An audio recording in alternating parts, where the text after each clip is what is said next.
Imagine walking through the bustling heart of ancient Athens. Marble temples gleam under the sun, philosophers debate under shaded porticos, and poets recite verses about beauty and freedom. But then, your eyes catch a sight that shatters this illusion. A girl, barely 12, is dragged by chains into a dim stone chamber. Her screams echo, but no one dares to stop it. This wasn't a crime in ancient Greece, it was normal.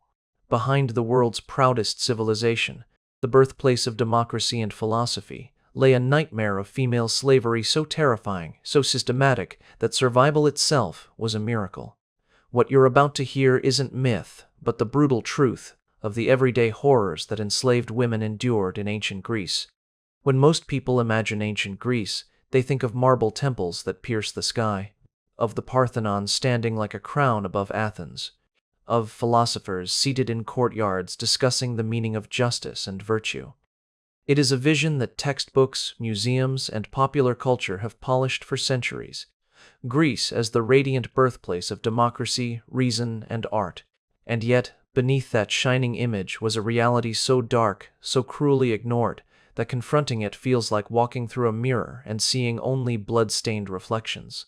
For while Greek citizens proclaimed freedom as the highest good, they built that freedom upon the backs of women who were stripped of their humanity, reduced to shadows that existed only to serve, suffer, and vanish unnoticed into the machinery of society.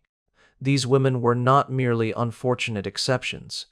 They were not victims of random misfortune or singular brutality. They were the foundation of an entire system of wealth, power, and culture. A system that normalized their exploitation to such an extent that it became invisible to those who benefited from it. The enslavement of women in Greece was not only accepted, it was institutionalized, legalized, and celebrated as a necessary part of social order. Female slaves were classified, catalogued, and priced with the same meticulousness that merchants applied to grain or livestock. Their worth was calculated not in terms of their personhood, but in terms of labor they could perform and the sexual access they could provide. To walk through the bustling markets of Athens was to witness a spectacle of human commodification. Young girls standing silently as men examined their bodies like farm animals, wealthy citizens debating their value as if haggling over a vase, dealers shouting prices for virgins as though advertising exotic wares. Behind every marble column stood this silent economy of human flesh, and it was considered as normal, as unremarkable as the changing of seasons. The terrifying truth is that these women were forced into this world long before they even understood its cruelty. Many were captured in wars and dragged across seas, their homelands erased the moment their chains were locked. Others were born into slavery, inheriting their mother's bondage as though it were a curse carved into their skin at birth. A girl's life was mapped out before she even drew her first breath. She would belong to someone, she would serve without question, and she would die without recognition. And for the majority, this was not merely a possibility, but an unavoidable destiny. In cities like Athens and Corinth, female slaves could comprise a staggering portion of the population, forming an invisible underclass whose suffering subsidized the luxury of free citizens. The terror of this existence was not limited to physical suffering, though that was constant and unrelenting. It was also psychological, a carefully engineered system of humiliation and dehumanization. A woman was reminded every day, in countless ways, that she was not considered fully human. She had no legal identity, no rights, no claim to dignity. She could not testify in court unless tortured. She could not marry without permission. She could not own property, and she could not even claim her own children, for every child born of her womb belonged to her master. Her body was treated as both a tool and a battlefield, simultaneously exploited for labor and desired for pleasure, yet always regarded as property to be exchanged, traded, or discarded when deemed no longer profitable. The chilling aspect of this system was its normalization. To us, the image of a 12-year-old girl being sold to an older man is horrifying beyond words. To the Greeks, it was commerce. To us, the idea of forcing women to endure branding with hot irons seems like unspeakable cruelty. To them, it was simply a method of ensuring ownership was clear. What shocks us today was so routine then that philosophers, lawmakers, and playwrights wrote about it without hesitation, embedding this cruelty into the intellectual DNA of the culture. Even Aristotle, celebrated as one of the greatest thinkers in history, justified slavery as a natural condition for some people, an ideology that gave moral cover to atrocities committed daily against countless women. One of the most terrifying aspects of female slavery in Greece was its sheer efficiency. Every detail of a woman's life was regulated to maximize her economic value. Training systems existed to mold young girls into objects of sexual entertainment, cloaked under the disguise of cultural education. They learned music, dance, poetry, and conversation, not to enrich their minds or free their spirits, but to make them more marketable to the wealthy men who would purchase their youth. They were raised within households that pretended to offer protection and affection, but in truth functioned as factories for human commodification. By the time these girls reached puberty, their virginity itself had become a tradable commodity, sold for sums that exceeded what most free citizens could earn in an entire year. And after that initial transaction, their futures collapsed into cycles of exploitation that rarely ended before death. It is tempting to imagine that such horrors were hidden, practiced in secret, whispered about in shame. But that is precisely what makes the truth so terrifying. It was not hidden at all. It was public, unapologetic, and institutional. The courts knew of it, the philosophers debated it, the poets alluded to it, and the public accepted it. Slave markets operated in broad daylight. Records of sales, transactions, and ownership survive to this day, written not in tones of guilt but in the dry language of bookkeeping. The society that celebrated reason and justice left behind detailed evidence of systematic cruelty against women, evidence that they themselves saw as unremarkable. To confront this reality is to recognize that ancient Greece, for all its brilliance, was also a civilization built on a mountain of suffering. Its temples may gleam, its philosophies may inspire, its dramas may move us. But beneath all of that grandeur was the silent terror of women whose voices were never meant to be heard. They were the invisible architects of Greek prosperity, the nameless fuel that kept its engines running.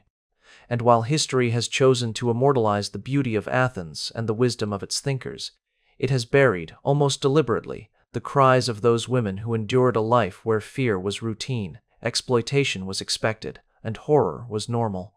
If there is any truth more chilling than the existence of slavery itself, it is the fact that for countless young girls in ancient Greece, slavery began before they even understood what the word meant.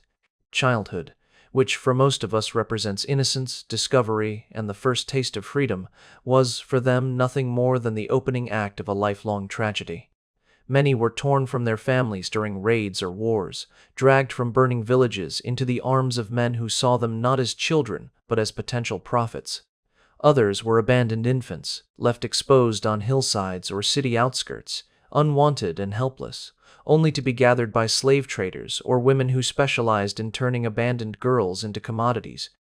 What might appear at first as rescue was in truth the first step into a carefully constructed system designed to erase their identities and reshape them into instruments of exploitation. Perhaps the most terrifying part of this system was its refinement. It was not chaotic nor accidental. It was as deliberate and structured as the architectural plans of the Parthenon itself. Women like Nicorette of Corinth became infamous for their ability to identify abandoned baby girls who would one day grow into desirable women. These women operated like sinister entrepreneurs, running what can only be described as human breeding and training enterprises. They gathered infants, raised them under the illusion of maternal care, and simultaneously groomed them for a future of sexual exploitation.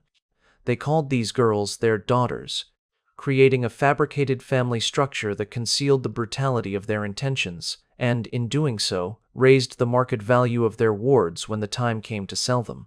The deception was profound and devastating. These girls were taught to love the very people who were shaping them into products for sale, their trust turned into a weapon against their future selves. As the girls grew, their education was tailored to meet the desires of the wealthy elite who would one day purchase them. While the sons of free families studied rhetoric, mathematics, and philosophy, enslaved girls were instructed in the arts of music, dance, poetry, and seduction. On the surface, it mirrored the cultural education prized in Greek society, but beneath the surface lay its sinister purpose. Every note sung, every graceful movement practiced, every word rehearsed was meant to increase their marketability. Their laughter was trained, their posture corrected, their smiles rehearsed, all in the service of preparing them to please strangers. What should have been instruments of self-expression became chains of psychological control. This methodical grooming extended into their psychology. They were raised to believe that their only worth came from serving men, that their bodies were instruments to be used, and that their survival depended on competing with one another for approval. Even the bonds of friendship were corrupted by this system. Young girls learned quickly that trust was dangerous, that affection could be turned against them, and that loyalty was often punished. Instead of growing into women with a sense of community and solidarity, they were shaped into rivals who viewed each other through the lens of competition, ensuring that resistance was nearly impossible. When puberty arrived, so too did the most horrifying stage of their commodification. Their virginity was sold to the highest bidder, a practice not hidden in shadows, but celebrated among the wealthy as a symbol of status and indulgence. The defilement of these young girls was treated as entertainment, a transaction that revealed the staggering economic scale of their suffering. A single night with a virgin slave could cost more than the yearly income of a free craftsman, a grotesque reminder that for the elite, human suffering was merely another form of luxury. For the girl, there was no turning back. She had become property in the most absolute sense, her body no longer her own, her fate sealed by a contract she had no voice in. From there, the descent was unrelenting. Many were forced into brothels, where they became porni, the lowest class of prostitutes, chained not by choice but by the iron law of ownership. Here, the mechanical routine of exploitation became their reality: multiple clients each day, no right to their earnings, and minimal food or shelter to keep them barely functional. These brothels operated with a precision that rivaled any other business enterprise, reducing women into nothing more than biological machines for generating income. The cruel irony was that while the Greeks prided themselves on their rationality and order, they applied the same intellectual rigor to perfecting systems of human exploitation, turning misery into a craft as carefully honed as their sculpture or philosophy. The brutality of their existence did not end with sexual servitude. Pregnancy was forbidden, not because of compassion or concern for the women's health, but because a pregnant slave was less profitable. Crude and dangerous methods were employed to prevent or terminate pregnancies: toxic herbs, sharp instruments, physical trauma that often left women scarred, infertile, or dead. The very ability to create life, which should have been a source of power and continuity, was stripped from them and transformed into another battlefield where profit triumphed over humanity. When births did occur, the newborns were rarely allowed to remain with their mothers. Infants were separated, sold, or discarded as the property of the master, their cries silenced before they could form bonds that might threaten the system's efficiency. What makes this chapter of history unbearable is not only the cruelty of these acts, but the way in which they were accepted as normal, even rational. Philosophers, lawmakers, and citizens alike defended these practices as necessary for the stability of society. The grooming of young girls into instruments of exploitation was not condemned, but institutionalized, transformed into an economic and cultural reality so deeply ingrained that it became invisible to those who benefited from it. In this sense, the nightmare of female slavery in Greece was not just the physical torment, but the crushing realization that the world around them saw nothing wrong in their suffering. The life of a female slave in ancient Greece was not only defined by exploitation, but also by constant reminders of her status as property. Reminders carved into her body and soul in ways that could never be erased. To the free citizens of Athens, Sparta, or Corinth, a woman in chains was not a human being whose dignity had been stripped away. She was simply an object to be managed, a tool to be maintained, a possession whose value depended on obedience and utility. This perception justified an entire spectrum of violence that was not considered excessive or even remarkable, but entirely ordinary. Masters were permitted to beat, chain, and brand their female slaves as part of what was described in law and philosophy as the natural order of things. The only restriction placed on their cruelty was that they should not kill the slave outright, not because of moral objections, but because a dead slave could no longer generate profit. Life was spared not out of compassion, but out of economic pragmatism. Branding became one of the most terrifying practices of control, a ritualized act of degradation that left women permanently marked as property. Heated irons pressed against the skin imprinted not only scars but also symbols of ownership, letters that declared to the world that the body they were inscribed upon belonged irrevocably to another. These brands ensured that no matter how far a woman might flee, her past would betray her in plain sight, preventing even the faintest hope of blending into the ranks of the free. The scar was not simply physical, it was psychological, a daily reminder that she was not a person but a possession, her identity fused with the brand of her master. Some women were even marked with signs that indicated their function within the household or brothel, reducing them to walking advertisements of their utility. To encounter such a woman in the streets was to see not an individual, but a moving label of commerce. The chains that bound them were equally symbolic. Heavy iron shackles around wrists and ankles were designed not just to restrain, but to humiliate. The weight made every step an ordeal, a constant reminder of captivity. Some households preferred lighter chains that allowed women to work efficiently while still preventing escape, while others confined their slaves to underground cells when they were not in use, denying them even the illusion of freedom within walls they could never leave. The cruelty of this system lay not only in the pain of restraint, but in the way it transformed ordinary acts, walking, working, resting into experiences dominated by the awareness of subjugation. Every movement became an echo of powerlessness, every sound of rattling iron a declaration of dependence. The legal system itself reinforced this constant state of terror. In ancient Greece, the testimony of a slave woman was considered unreliable unless extracted under torture. This principle was embedded in Athenian law, which declared that only through pain could the truth be revealed from enslaved mouths. Thus, when female slaves were summoned as witnesses, they were stretched on racks, whipped, or burned as they answered questions.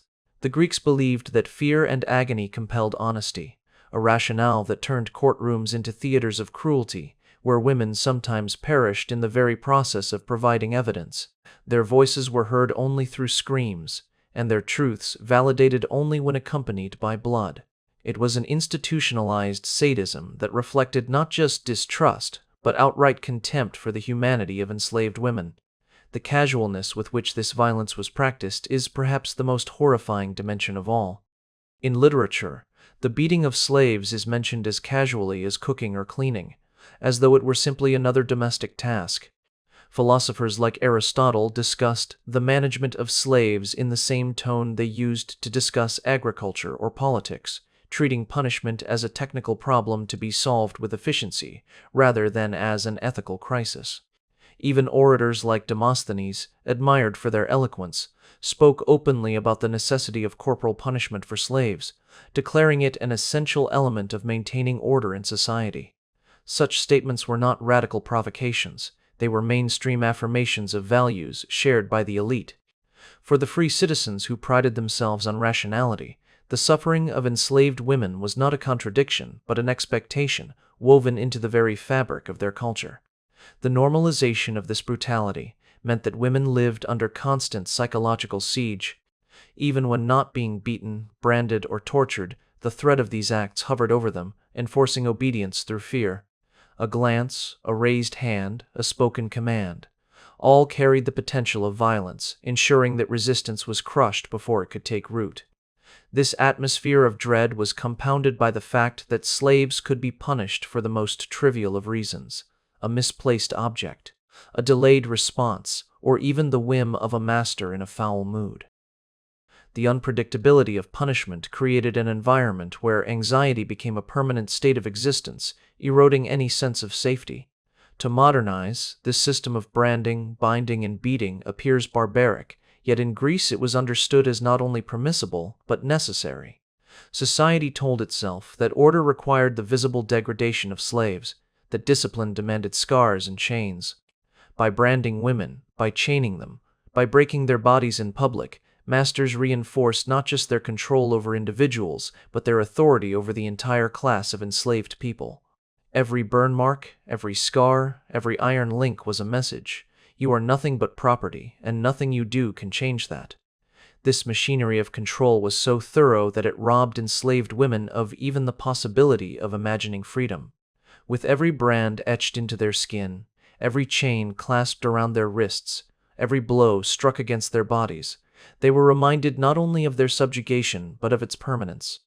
Their lives were not meant to change, not meant to improve, not meant to end with redemption. The system functioned with brutal clarity. They were to serve until they broke, and once broken, they would be discarded and replaced. The horror was not only in the cruelty itself, but in the way cruelty was made into routine, transformed into background noise for a society that proclaimed itself the height of civilization. If the household was the stage upon which the daily horrors of female slavery unfolded, the slave market was the great theater where human beings were openly transformed into commodities, where the illusion of civilization dissolved and the machinery of greed was laid bare for all to see. In cities like Athens, Corinth, and Delphi, markets buzzed not only with the trade of olive oil, pottery, and grain, but with the trade of human lives, as though women and children were no more than goods to be weighed, inspected, and priced. For free citizens strolling through these spaces, there was no moral dilemma in pausing to examine a terrified young woman as if she were a horse, no shame in checking her teeth, prodding her body, or debating aloud whether her figure would fetch a better return on investment. The marketplace reduced the sacred act of human existence into a financial transaction, stripping individuality, memory, and dignity until nothing remained but numbers scrawled in ledgers. The methods of categorization revealed a terrifying precision with which this system operated. Women were divided into groups according to age, beauty, and sexual experience, their prices fluctuating in the same way commodities rise and fall with supply and demand. A virgin slave commanded astronomical sums, not because of who she was, but because of the novelty and prestige associated with her defilement. Older women, though cheaper, were often marketed for their skills in weaving, cooking, or child-rearing, while others were sold as wet nurses, their maternal function converted into yet another commercial advantage. Every stage of a woman's life was thus absorbed into the cycle of economic value. Her youth, her fertility, her labor, even her decline, were calculated and exploited to the fullest. The marketplace became not only a center of commerce, but a reflection of an ideology that saw women as endlessly divisible, endlessly profitable, and endlessly expendable. Wealthy citizens and investors approached this trade with the same enthusiasm and strategy that modern financiers apply to stocks or real estate. Slavery was not merely tolerated, it was profitable, and profitability sanctified every cruelty. Greek businessmen invested in slave-trading enterprises that shipped women across the Mediterranean in cargo holds, listed in inventories alongside amphorae of wine or sacks of grain. The larger the network, the greater the returns. And so the trade in human lives expanded with the same relentless ambition that fueled Greek colonization and warfare. To speak of Greek prosperity without acknowledging the profits extracted from enslaved women is to engage in deliberate amnesia, for much of what we admire as cultural achievement was subsidized by the suffering of bodies bought and sold in these markets. The very process of purchasing a slave revealed the calculated dehumanization at the heart of Greek society. Buyers scrutinized women as though they were inspecting livestock, testing their obedience with commands, evaluating their physical endurance, and publicly debating their worth with the detached language of commerce. Women were forced to display themselves to crowds of men, their bodies exposed to ridicule, desire, and judgment. This public humiliation was not incidental, it was part of the process, a performance designed to break the spirit of the enslaved by reducing them to merchandise before the eyes of strangers. The degradation was not only physical but social, stripping away any remnants of identity or dignity until only a price tag remained. What makes these scenes more harrowing is that they were not hidden in back alleys or conducted in secrecy, but carried out in broad daylight in the very heart of cities that proclaimed themselves the pinnacle of human achievement. Citizens who debated philosophy in the agora might, moments later, wander into a market where women were chained to posts awaiting inspection. The coexistence of lofty ideals and unspeakable cruelty was not seen as hypocrisy, but as harmony, proof that Greek society could sustain both intellectual brilliance and systemic dehumanization without perceiving a contradiction. For them, it was simply the natural order. Some were born to rule, others to serve, and women who found themselves enslaved were dismissed as proof of this hierarchy. The economic logic of slavery created perverse incentives that deepened the suffering of women trapped within it. A woman who could both weave cloth and provide sexual services commanded a higher price than one skilled in only a single trade, transforming versatility into a curse. The more roles a woman could fill, the more thoroughly her humanity was fragmented, parceled into functions that increased her master's wealth. In some households, this logic extended to breeding, with masters selecting female slaves to bear children whose bodies would be owned from birth. These breeding programs were not accidents, but deliberate investments, designed to expand a household's labor force and increase profits without incurring the cost of purchase. The wombs of enslaved women became factories of future misery, their children destined to repeat the cycle, their cries silenced by a society that viewed them not as infants, but as assets. The cruelty extended even further in the way female slaves were denied bonds of motherhood. When children were allowed to live, they were often taken from their mothers and raised for the household's purposes, severing natural affection and ensuring that no competing loyalties developed. Mothers who dared to show attachment to their babies risked brutal punishment, for in the cold arithmetic of slavery, love was seen as inefficiency, a distraction from profit. In many cases, infants deemed unprofitable, especially girls, were abandoned, exposed to die on hillsides, or simply killed outright. The decision was made not with horror or hesitation, but with the same practical calculation that governed every other aspect of the trade. To look upon these markets is to see not only the degradation of women, but the corrosion of an entire society's moral compass.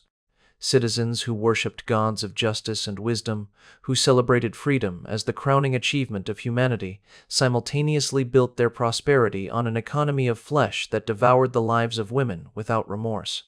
The temples of Athens, the theaters of drama, the schools of philosophy, these monuments of culture rested on invisible foundations of suffering. For every gleaming column that still stands, there are countless nameless women who once stood in chains beneath it, their pain transformed into wealth, their silence into profit.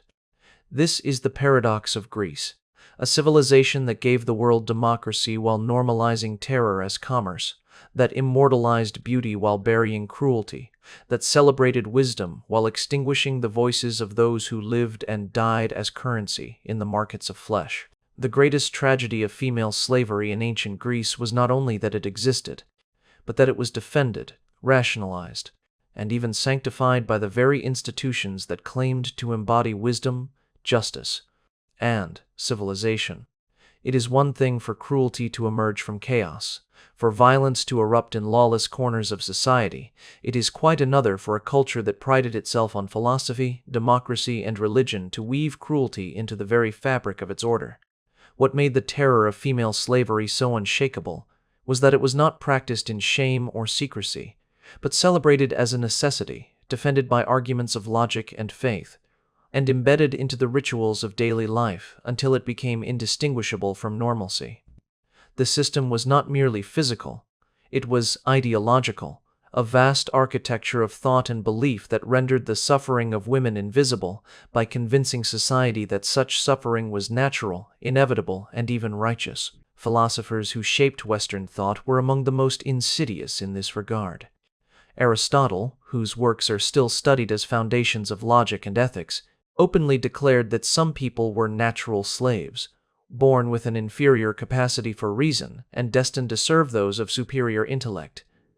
This assertion was not a marginal opinion, but a widely accepted premise that gave moral cover to centuries of brutality.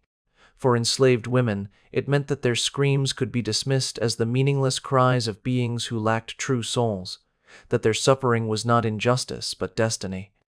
To read Greek philosophy with admiration is to recognize that behind the elegant arguments and rhetorical brilliance lay rationalizations for human bondage, intellectual armor that shielded society from confronting the enormity of its crimes.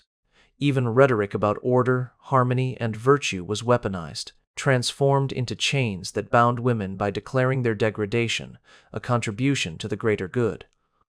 Religion, too, became a prison without walls. The gods of Olympus, worshipped in festivals and honored in shrines, were invoked to justify and sanctify slavery. Women were forced to participate in rituals that celebrated the prosperity of their masters, pouring libations of wine to deities who supposedly blessed the order that enslaved them. They sang hymns in ceremonies that praised gods for victories, won in wars that had dragged them into captivity, their voices echoing through sanctuaries that offered no protection. Even the afterlife was closed to them, for if the gods themselves endorsed their bondage, what hope could there be for divine justice beyond death? The very spirituality that might have offered comfort was corrupted into another instrument of domination, severing enslaved women from the possibility of solace. To pray was to repeat words that reinforced the legitimacy of their suffering, to kneel before gods who seemed deaf to their cries. The intellectual and spiritual justifications combined with the economic system to create a culture in which female slavery was not only accepted but normalized to the point of invisibility. To question it would have been seen as absurd, even dangerous, for it threatened the foundations of society itself. Citizens who benefited from the system defended it not only with philosophy and religion, but with personal investment. Their wealth, their leisure, their ability to study, debate, and create depended on the exploitation of women whose names history has almost entirely erased. In this way, the silence of the enslaved became the background against which the voices of philosophers, poets, and statesmen could resound. A silence enforced not just by chains and whips, but by ideology and faith. What is perhaps most chilling is how this normalization corrupted even those who might otherwise have sympathized. Free women, though themselves limited in rights, often participated in the abuse of enslaved women, for their status depended on maintaining the hierarchy. To distance themselves from the enslaved, they reinforced the very structures that oppressed them, ensuring that cruelty was perpetuated not only by men but by women who sought security in the suffering of others.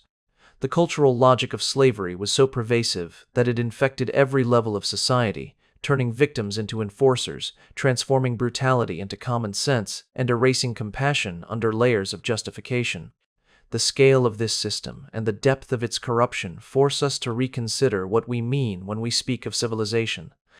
The temples of Athens, the tragedies of Sophocles, the philosophy of Plato, all of these achievements were built atop invisible foundations of horror.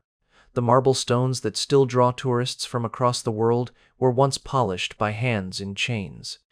The wisdom that is quoted in universities was written in societies deaf to the voices of women who suffered in silence. To separate the brilliance from the brutality is to misunderstand them both, for they coexisted, feeding one another in ways that shaped the world we have inherited. Civilization, as Greece revealed, can be as much a mask for cruelty as a monument to progress. And so we arrive at the truth that history too often buries. The story of ancient Greece is not only one of philosophers, warriors, and artists, but of enslaved women whose lives were consumed to fuel the brilliance we so readily celebrate. Their cries may not echo in the pages of textbooks, but they remain embedded in the stones, in the ledgers, in the fragments of testimony torn from their throats under torture. To tell their story is to shatter the illusion of purity that has long surrounded Greece, and to confront the reality that beauty, freedom, and wisdom were purchased with blood, chains, and silence. If this truth unsettles you, let it. If it horrifies you, do not look away. For only by facing the full weight of this history can we honor the women whose lives were erased by it.